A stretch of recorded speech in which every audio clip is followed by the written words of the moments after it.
चलिए, good evening to all of you my dear student. Sagar coaching centre में आपका हार्दिक स्वागत है। तो आज हम लोग जो है क्लास 10th का जो है मेंसुरेशन पढ़ने जा रहे हैं, क्षेत्रमिति।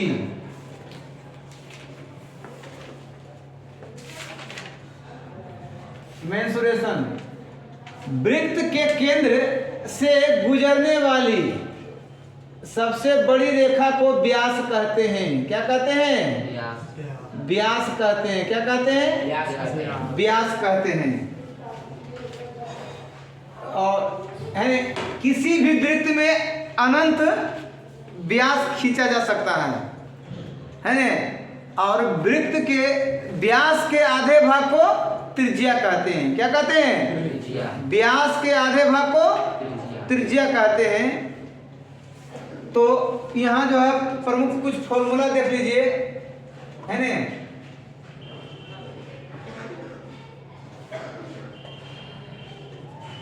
वृत्त के केंद्र से होकर गुजरने वाली सबसे बड़ी रेखा को व्यास कहते हैं। व्यास को डी से सूचित किया जाता है ना। डी से सूचित किया जाता है।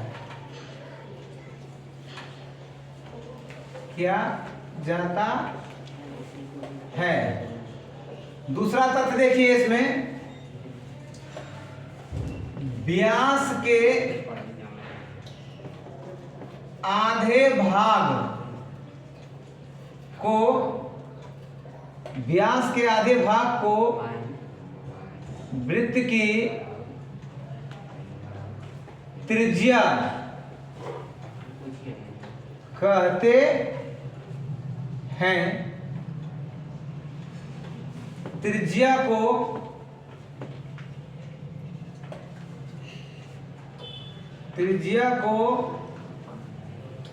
कैपिटल आर या स्मॉल आर से सूचित किया जाता है।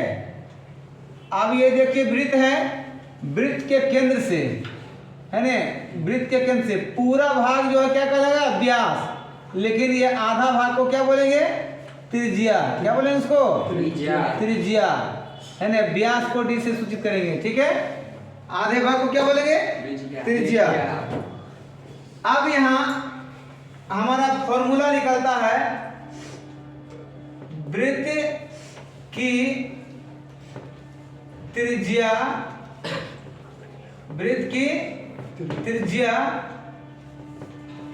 है ना, वृत्त की त्रिज्या r बराबर क्या हो जाएगा?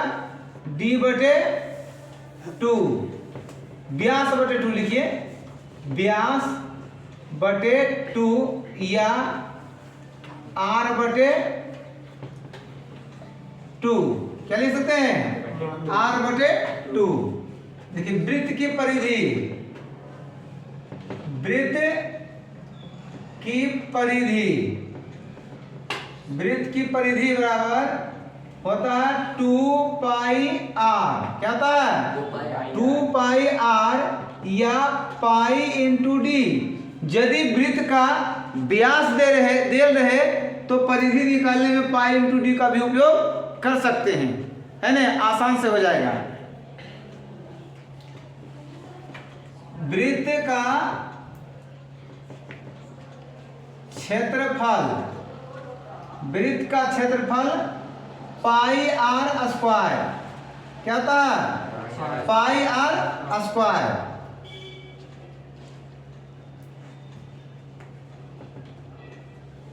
अर्ध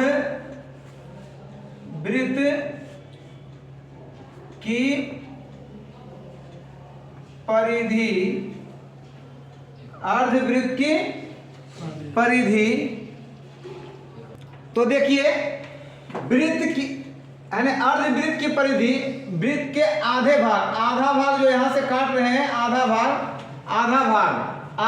का जो है परिधि निकालेंगे, है ना। तो कैसे होगा, पूरा परिधि जो होता क्या, 2 पाई आर, निकालना आधा तो बटे 2 करेंगे, ये 2 से 2 कट जाएगा। ये आधा जो हम लोग निकाल रहे हैं, इसका निकाल रहे हैं आधा, यहाँ तक हुआ परिधि, लेकिन ये ऐसे ब्लॉक करेंगे तब न, तो यहाँ से यहाँ तक आर हुआ और ये भी आर हुआ, तो आर प्लस आर कितना, आर 2r, यानी कि हो गया पाई आर प्लस 2r। या इसी को हम लिख सकते हैं, देखिए आर आर दोनों कॉमन जा रहा है, तो आर आर कॉमन जा रहा है, तो लेंगे आर कॉमन ले, पाई प्लस 2, है ना।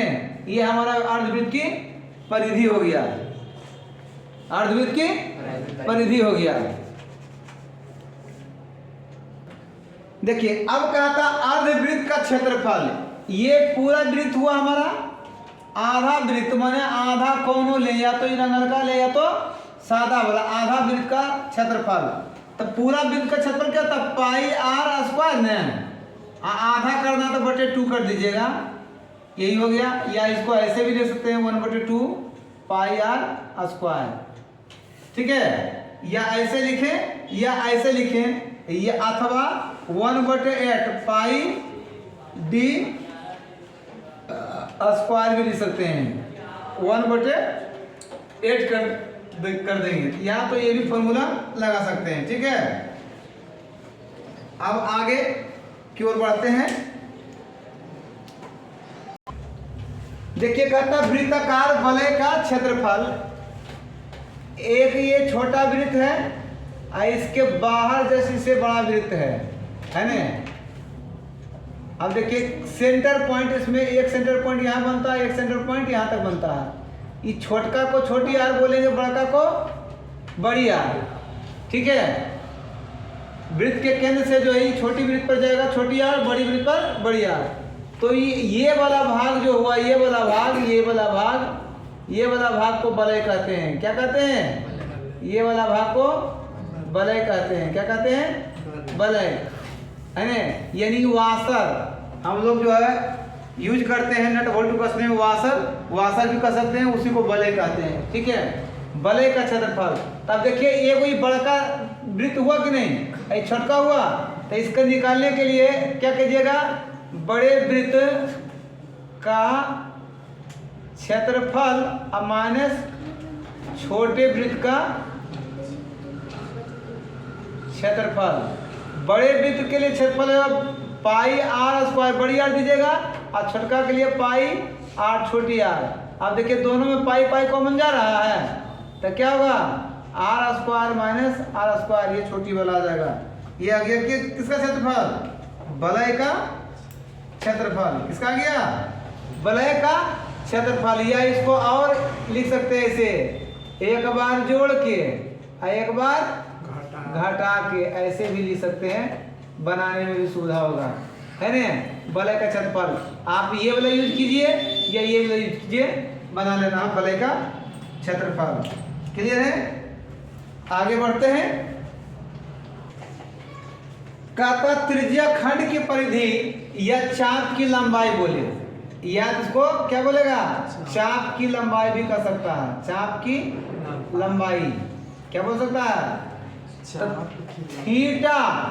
ये देखिए थीटा कौन बन रहा है ना, ये चाप यहाँ से यहाँ एकरे पूछ रहा है, इसका पूछ रहा है, इसका पूछ रहा है, चाप की लंबाई। तो थीटा और टोटल कितना डिग्री बनता है, 360 इंटू, अब परिधि के परिमिति फॉर्मूला क्या था, 2 पाई आर, है ना। यही हो जाएगा चाप की लंबाई, क्या जाएगा, थीटा बटे 2 पाई आर। और त्रिज्या खंड का क्षेत्रफल भी पूछेगा, तो वैसे हो जाएगा थीटा बटे 360 इंटू क्या, पाई आर स्क्वायर। क्या जाएगा, वृत्त का क्षेत्रफल होता है ना, पाई आर स्क्वायर। बस ये दोनों फॉर्मूला पर जो है चाप की लंबाई है ना निकाल लेना है। त्रिज्या खंड की परिमिति या चाप की लंबाई का है, और त्रिज्या खंड का क्षेत्रफल के लिए ये फॉर्मूला हमारा हो गया, ठीक है।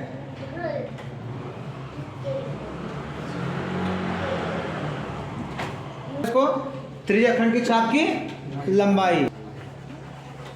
देखिए त्रिज्याखंड की परिमिति, त्रिज्याखंड की OE OA plus OB plus लघु चाप AB।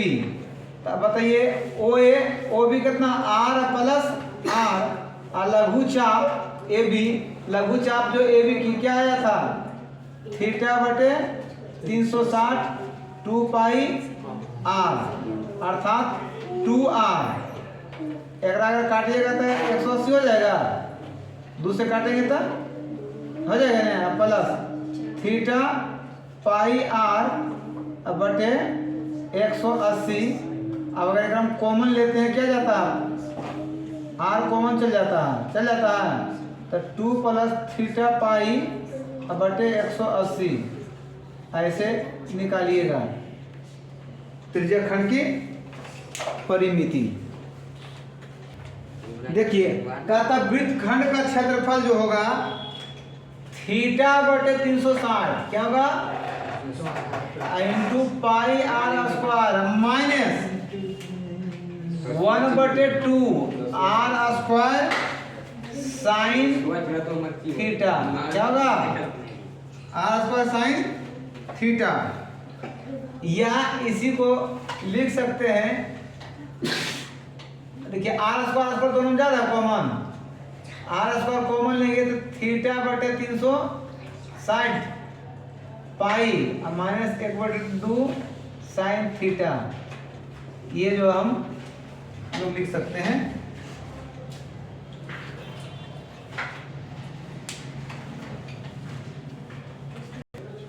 कहता वृत्त की परिमिति, वृत्तखंड की परिमिति है ना AB चाप AB जो है जीवा AB की लंबाई प्लस चाप ACB की लंबाई। चाप जो है जीवा जो है AB जो है L है और प्लस चाप की लंबाई थीटा बटे 360 है ना इंटू 2 पाई R। अब देखिए इससे जो है क्या दूसरे ही काटेंगे तो कट जाएगा 180 बार में, 180 बार में कटेगा तो वही हो गया 180 जहाँ L क्या जीवा की लंबाई। आगे क्वेश्चन की ओर बढ़ते हैं, ठीक है। वृत्त का क्षेत्रफल, देखो ध्यान से, वृत्त का क्षेत्रफल एक नंबर वाला बनाते हैं। फॉर्मूला क्या होता है पाई R स्क्वायर, क्या होता है पाई R स्क्वायर। अब यहाँ पाई का मान लेना है, पाई का मान जो होता है 22/7 या 3.14 क्या होता है पाई का मान। ये हमेशा मेंसुरेशन में होता है, ठीक है। तब 22/7 त्रिज्या कितना है 3.5, कितना त्रिज्या 3.5 के स्क्वायर है तो स्क्वायर देंगे 22/7 3.5 गुना 3.5 7 से काटेंगे 7 बचे दशमलव में नहीं दिया हुआ तो 0.5 कटेगा। कितना कटेगा 0.5। अब इसको गुना करिएगा 22 बचे दहोतल से कितना 0.1 अंक के बाद 1 अंक। अब इसको गुना करिएगा 35 से तो 11 बचे 55 के 5 बकिया 5 11 से 33 से 5 38। सुनमा नहीं था सुनमा दशमलव देखिए 1 अंक 2 अंक के बाद तो 2 अंक के बाद कितना देगा 38.5 सेंटीमीटर है तो सेंटीमीटर स्क्वायर लिखिए या तो वर्ग सेमी लिखिएगा। क्या लिखना है। अब 2 नंबर इसी में कहता है परिधि, वृत्त की परिधि। वृत्त की परिधि फॉर्मूला क्या होता है 2 पाई R तो 2 गुना 22/7 और गुना R 3.5। अब देखिए काटते हैं इसको 7 बचे 35 0.5 बार में 22 बचे दहोतल से 11 दूनी 22 कितना एगो 0 है तो 0 देंगे ना 0.2 के बाद यानी कितना गया 22 सेंटीमीटर हमारा आंसर। एक आंसर यहाँ गया, दूसरा आंसर यहाँ आ गया। और अगला क्वेश्चन की ओर बढ़ते हैं। कहता है किसी वृत्ताकार क्षेत्र की परिधि दिया हुआ है इतना मीटर तो उसकी त्रिज्या परिधि दे रहे हैं। वृत्त की परिधि बराबर 4 पाई r, अर्थात फॉर्मूला क्या आता है, फॉर्मूला आता 2 पाई r बराबर ये यहाँ दिया हुआ 4 पाई में क्या दिया हुआ है, ये 4 पाई दिया हुआ 4 पाई है ना। अब देखिए r बराबर त्रिज्या पूछ रहा है तो r बराबर 4 पाई आता है, हट जाएगा। r बराबर 4 पाई अब बटे 2 पाई, पाई से पाई कट जाएगा, 2 से काटेंगे 2 दूनी 4, 2 सेमी कितना जाएगा। उसी प्रकार वृत्त का क्षेत्रफल देखिए, वृत्त का है ना क्षेत्रफल बराबर क्या है 49 पाई दिया हुआ है। अब फॉर्मूला हमारा होता है क्या, वृत्त का क्षेत्रफल का पाई r स्क्वायर में बटे 49 पाई, यही ना। हाँ देखिए r स्क्वायर बराबर अगर निकालेंगे तो 49 पाई अब बटे पाई, पाई पाई कट जाएगा, यानी कि r बराबर निकालेंगे अंडर रूट 49, एक गुणनखंड करेंगे 7 गुना 7 अर्थात एक जोड़ा लगा निकल जाएगा 7 सेमी है ना। ये त्रिज्या आ गया, लेकिन पूछ रहा व्यास, क्या पूछ रहा d बराबर 2r, कितना 2r तो 2 गुना 7 बराबर कितना 14 सेमी, कितना सेमी 14 सेमी, यही आंसर आ गया। कितना आया 14 सेमी। चलिए अगला क्वेश्चन की ओर बढ़ते हैं। देखो ध्यान से कहता के त्रिज्या वाले अर्धवृत्त की कुल परिमिति, तो फॉर्मूला क्या था, अर्धवृत्त की परिमिति को या परिधि को क्या बता होता है ना, परिमिति, परिमिति क्या था फॉर्मूला, अर्धवृत्त की परिमिति क्या फॉर्मूला, जल्दी बोलो, अर्धवृत्त की परिमिति फॉर्मूला यहां कहता है पाई r प्लस 2r, तो पाई r के जगह क्या बैठेगा k प्लस 2k, कॉमन ले लेंगे एक में क्या k, तो क्या होगा पाई प्लस 2, ये हमारा आंसर आ जाएगा। आगे कहता है एक अर्धवृत्त का खेत का क्षेत्रफल, एक अर्धवृत्ताकार खेत का क्षेत्रफल क्या होगा यदि व्यास दिया हुआ है।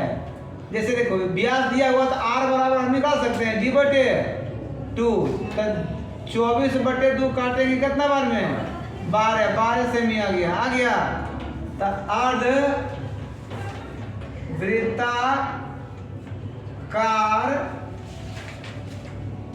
खेत का क्षेत्रफल, खेत का क्षेत्रफल क्या फॉर्मूला था 1/2 पाई r स्क्वायर, ये होता है अर्धवृत्त का, तो बैठा दो 1/2 पाई का मान कितना 22/7 गुना त्रिज्या कितना 12 का स्क्वायर, अर्थात 1/2 गुना 22/7 गुना 12 गुना 12 है ना, ये बराबर 44 से करते हैं, स्क्वायर करेंगे कितना का बराबर 44 से कितना होता है बराबर 44 से, पता है इसका पाइये में आंसर दे रहा है, बेकार रख रहे हैं, इसका पाइये में पाइये मान दे रहा है, कहते हैं आपको पूरी करता नहीं है पाई r 12 का स्क्वायर, ठीक है, इसको पाइये लिख देते हैं, क्या लिख देते हैं पाई, दूसरे काटेंगे कितना बार में 7 दूनी 14 2 दूनी 4 मतलब 72 पाई सेंटीमीटर में है, सेंटीमीटर स्क्वायर आंसर, पाई में दे रहा आंसर। यदि एक अर्धवृत्तीय कोण का मापक व्यास दिया हुआ है ना, तो इसका परिमाप तो r बराबर यहाँ से भी निकाल सकते हैं कि नहीं, निकाल सकते हैं ना, 14/2 काट देंगे कितना बार में 7 सेमी, अर्धवृत्तीय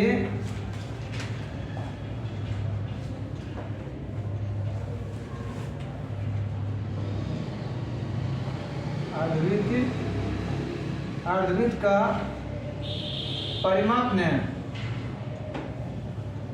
क्या फॉर्मूला होगा? अर्धवृत्त का परिमाप का फॉर्मूला क्या होता है बताओ? देखिए अर्धवृत्त का परिमाप पाई r + 2r, तब पाई 22/7, r का मान कितना 7 आया, 7 7 कट जाएगा। देखिए 2r तो 2 × 7 22 हो गया, ऐसा 2 × 14 जोड़ेंगे कितना 36 सेंटीमीटर, हमारा आंसर हो गया। चलिए वीडियो अच्छी लगे लाइक और शेयर करें, देखते रहिए सागर कोचिंग सेंटर में। थैंक यू, धन्यवाद।